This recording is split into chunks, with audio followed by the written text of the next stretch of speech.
Nah, dengan mengatakan never burn your bridges, the problem is there really a bridge? Memangnya Anda sedang meninggalkan jembatan apa yang mau dipakai oleh seorang Prabowo dan Sugiono selama 20 tahun ini? Nggak ada. Bahkan di tingkat ASEAN pun kita menjadi pemimpin karena secara alamiah kita memang bisa menjadi pemimpin ASEAN. Tapi dalam konteks konstruksi aliansi geopolitik kita nggak ada apa-apanya. Karena kita selama 20 tahun menjadi missing nation dalam konteks membangun aliansi. Saya sekarang tidak terutama sekali berbicara sebagai presiden mandataris. Saya berbicara di sini sebagai penyambung lidah rakyat Indonesia. Membeda pernyataan Dino Patijalal, ya, dia memberikan 4 kritik atau saran kepada Menlu Sugiono. Itu menjadi berita nasional dan ramai dibicarakan di media sosial.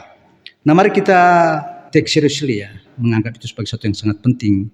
Dan izinkan saya membacanya bukan di dalam konteks Dino Patijalal mengkritik Sugiono, tapi justru 4 saran dan kritiknya menjadi cara kita membaca apa yang salah sih dengan Dino Patijalal ini. Apa sih yang hilang dan tidak bermutunya dari 20 tahun rejim diplomasi kita, termasuk di mana seorang Dino menjadi bagian gitu. Jadi alih-alih kita diarahkan seakan-akan setahun ini diplomasi Indonesia tidak bekerja efektif, justru sebaliknya kita mau menjadikan 4 kritik dan saran untuk diarahkan kepada Dino itu sendiri, termasuk nanti kepada Retno, kepada Martin Natalegawa, kurang lebih kepada para pengendali rejim diplomasi kita selama 20 tahun terakhir ini di bawah pemerintahan SBY maupun di bawah pemerintahan Joko Widodo itu. Bahwa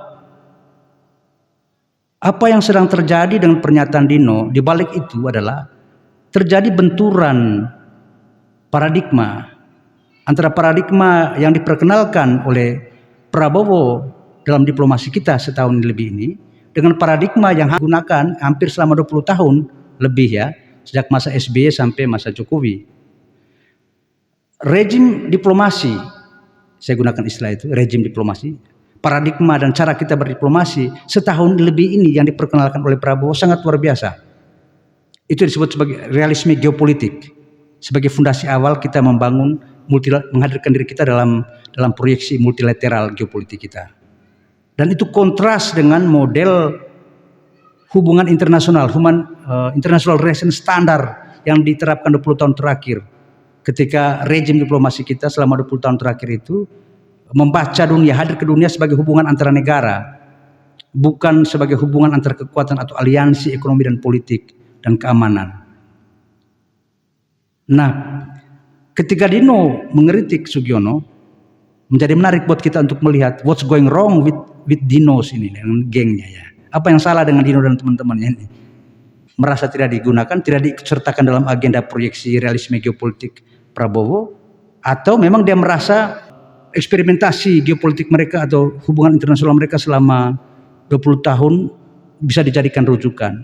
Dan sudah tentu kalau kita lihat dari perilaku diplomasi kita di bawah kepemimpinan Presiden Prabowo yang sangat aktif di dunia internasional, sudah jelas bahwa Prabowo meninggalkan mereka, tidak menggunakan mereka, dan bahkan bisa dikatakan tidak ada jejak yang bisa digunakan atau namanya legasi yang bagus atau legasi fondasi yang bagus dari warisan 20 tahun ini yang bisa diteruskan oleh Prabowo. Dan dari segi itu saya secara pribadi sepakat dengan apa yang dilakukan oleh Prabowo di luar negeri, karena memang itu harus dilakukan karena kita hampir 20 tahun menjadi missing nation di internasional, terkecuali belakangan terhadirkan kembali dengan kehadiran Prabowo, dan tentu saja karena peran senyap daripada Sugiono.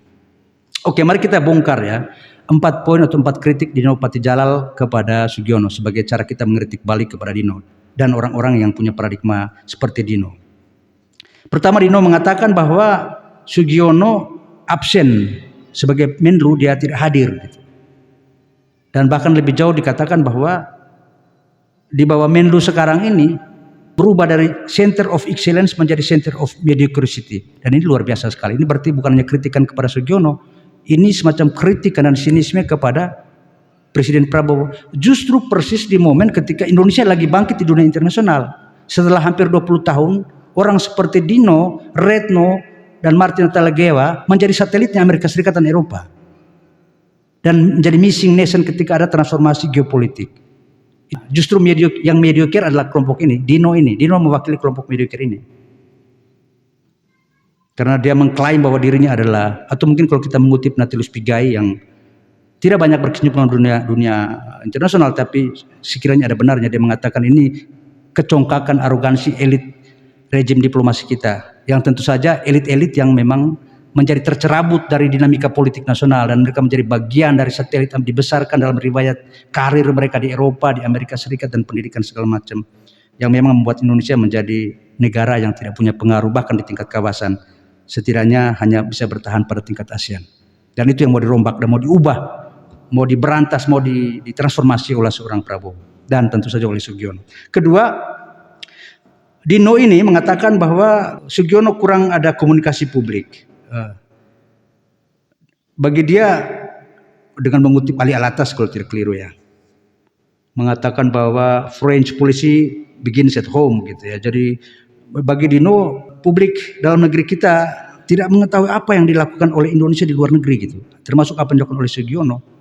Menarik juga pernyataan ini kita arahkan balik kepada seorang Dino, bahwa apakah publik mengetahui apa yang Anda lakukan selama 10 atau 20 tahun terakhir dalam fora internasional.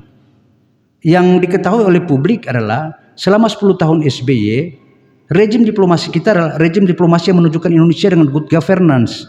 Indonesia adalah negara demokrasi yang patuh kepada model demokrasi barat, gitu. Penguatan institusi negara, kita berlomba-lomba menjadi negara yang masuk dalam indeks demokrasi dan seterusnya, supaya mendapat ancungan jempol dan tepuk tangan dari pengendali kekuatan unipolar di dunia ini. Dan itu bisa ketemukan dalam pertemuan-pertemuan mereka, ceramah mereka di Amerika Serikat, di Eropa, yang ya saya sendiri sudah mengumpulkan dan melihat bahwa memang rekam jejak mereka adalah to serve French master ini instead of ikut merumuskan problematik hubungan ekonomi politik dalam negeri yang mau diproksikan ke luar negeri. Terutama pada periode global war on terror, di mana Islam menjadi satu bancaan geopolitik yang kemudian kita menghadirkan di dalam diplomasi kita sebagai Islam damai, Indonesia damai, Islam Nusantara, dan terutama dalam konteks kita sebagai negara demokrasi, bukan negara yang membiarkan ada konservatisme radikal dan seterusnya. Itu yang terjadi selama 20 tahun. Kita menjadi patuh kepada orde atau norma atau paradigma demokrasi para dikendalikan oleh Amerika Serikat dan Eropa.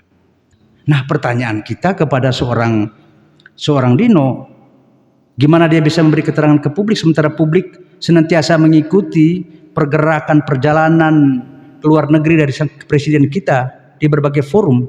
Bukankah di situ adalah Sugiono yang mengaturnya? Nah, ini mungkin boleh jadi mencerminkan dua kebiasaan, dua cara berdiplomasi yang berbeda antara model selama 2 periode ya, model SBY dan model, terutama di model Jokowi ini, di mana memang presiden hanya diarahkan oleh menteri luar negerinya, yang tadi yang saya bilang berkiblat ke barat, lalu presidennya tinggal pergi dan kemudian mengisi acara-acara. Sementara pada Prabowo, presiden ini presiden take lead untuk geopolitik Indonesia. Dia menyerupai Soekarno, bisa dikatakan demikian. Yang muncul adalah presiden kita, Sugiono adalah mendampinginya. Dari situ saja sudah terlihat jelas bahwa Dino dan orang-orang yang pasti Dino dikomporin dalam satu perkumpulan teman-temannya, katanya dia punya forum sendiri, seterusnya, yang tentu saja itu adalah narsisme yang omong kosong, karena ya saya sebagai seorang yang mempelajari geopolitik tidak pernah mengenal nama Dino dalam perdebatan di geopolitik internasional. Dan mungkin oleh karena itu dia ingin diperhatikan, ingin diikutsertakan dalam rejim diplomasi baru, yang tentu agak susah karena ada perbedaan paradigma. Lalu kita pergi ke berikutnya ya, ada saran ketiga ya, saran dan kritik ketiga kepada Sugiono. Dia dan kelompoknya jangan diabaikan oleh rejim diplomasi baru Prabowo dan Sugiono ini. Dia mengatakan never burn your bridges. Itu artinya sangat jelas bahwa seakan-akan diplomasi hari Indonesia sudah dibangun oleh dirinya 20 tahun terakhir sampai kepada Retno ini. Dan sekarang ada perasaan pada mereka, perasaan ini sudah sentimen ini, Seakan-akan Sugiono mengabaikan mereka, tidak menganggap mereka penting, tidak menjawab WA-nya mereka, tidak menjawab ajakan untuk mengikuti acara dan seterusnya. Kalau kita mendengar keluh kesahnya di dalam pernyataannya itu ya. Nah, dengan mengatakan never burn your bridges, the problem is there really a bridge? Memangnya Anda sedang meninggalkan jembatan apa yang mau dipakai oleh seorang Prabowo dan Sugiono selama 20 tahun ini? Nggak ada. Bahkan di tingkat ASEAN pun kita menjadi pemimpin karena secara alamiah kita memang bisa menjadi pemimpin ASEAN. Tapi dalam konteks konstruksi aliansi geopolitik kita nggak ada apa-apanya. Karena kita selama 20 tahun menjadi missing nation dalam konteks membangun aliansi. Bahkan barusan saja kita masuk ke dalam BRICS, itu adalah satu upaya yang relatif tidak terlambat, walaupun sudah terlambat tapi relatif tepat dilakukan di masa akhir Jokowi, tapi kemudian diambil gitu oleh seorang Prabowo. Tentu dengan pertimbangan yang berbeda. Di masa akhir Jokowi, kalau kita mendengar seorang Luhut Binsar Panjaitan menegaskan keterlibatan Indonesia dalam BRICS dan keikutsertaan, argumennya untuk supaya investasi ekonomi, itu berkali-kali disebut sama dia.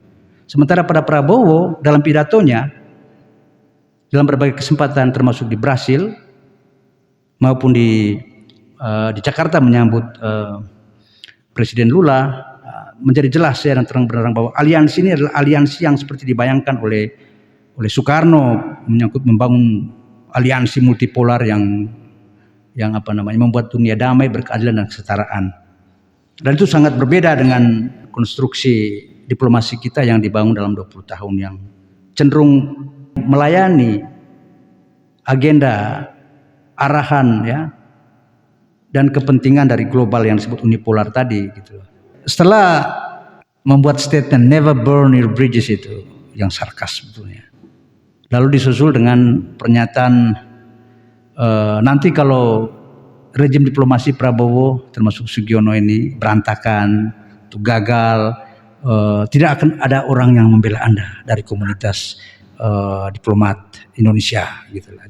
Dari situ sebetulnya ada sebuah sentimen, bukan citra tentang negosiasi cara pandang, tapi sebetulnya semacam sikap jangan ditinggalkan gitu. Ajaklah kami menjadi bagian gitu. Yang tentu saja menarik karena sikap tidak mengajak mereka adalah sebuah sikap tegas bahwa Prabowo dan Sugiono tidak ingin menggunakan paradigma atau cara kerja diplomasi selama 20 tahun tersebut. Lalu berikutnya ya, yang keempat sebetulnya masih berhubungan dengan ketiga,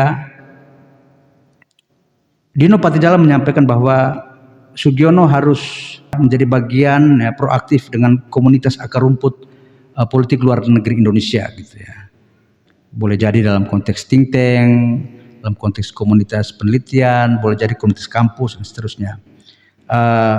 Tentu saja dari sudut pandang saya secara pribadi ya mungkin Prabowo dengan Sugiono tidak akan mau lagi menggunakan komunitas-komunitas ngehe ini yang lebih merupakan satu selebrasi table manner daripada kerja politik real, bagaimana kita bernegosiasi dengan Rusia, bagaimana kita bernegosiasi dengan Amerika Serikat, dengan India, dengan Pakistan, dengan Venezuela, dengan Brasil, dengan Meksiko, ya, dengan Burkina Faso, dengan Afrika Selatan, dengan Kongo, atau dengan Nigeria dan seterusnya, bahkan juga dengan Eropa.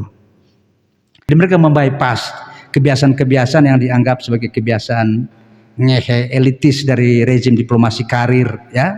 Menjadi jelas bahwa cerita yang viral kemarin itu sebetulnya sedang membantu kita memperlihatkan adanya benturan paradigma antara paradigma realisme geopolitik yang serba cepat sedang digarap oleh Prabowo dan Sugiono saat ini di dalam konteks turbulensi geopolitik yang makin cair ya, fluktuatif ini antara kekuatan multipolar, unipolar, dan di dalam kekuatan multipolar terjadi persaingan ya, kalau itu bisa kita jelaskan dengan cara yang berbeda ya.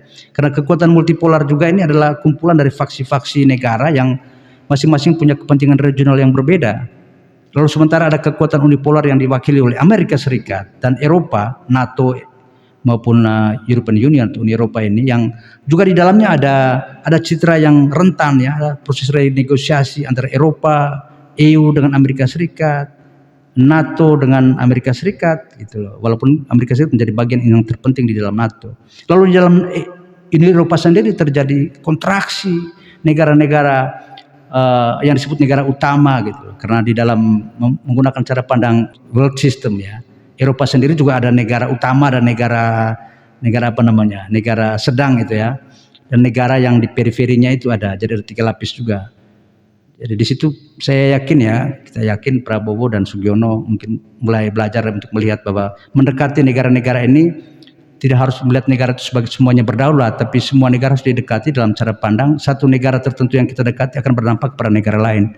Sehingga secara politik, secara geopolitik lebih efektif ketimbang kita memperlakukan semua negara sama. Tentu saja secara normatif sama, tapi secara realisme geopolitik kita dalam konteks turbulensi sekarang ini, kecakapan analisis tentang relasi kuasa di antara negara-negara perkawasan itu menjadi penting, sehingga kita apa yang sudah dilakukan oleh presiden kita benar adanya, pergi ke Rusia, pergi ke China, ya, dan juga ke beberapa negara lain, ya, yang kita lihat memiliki dimensi strategis gitu, dan memiliki dampak yang besar. Gitu.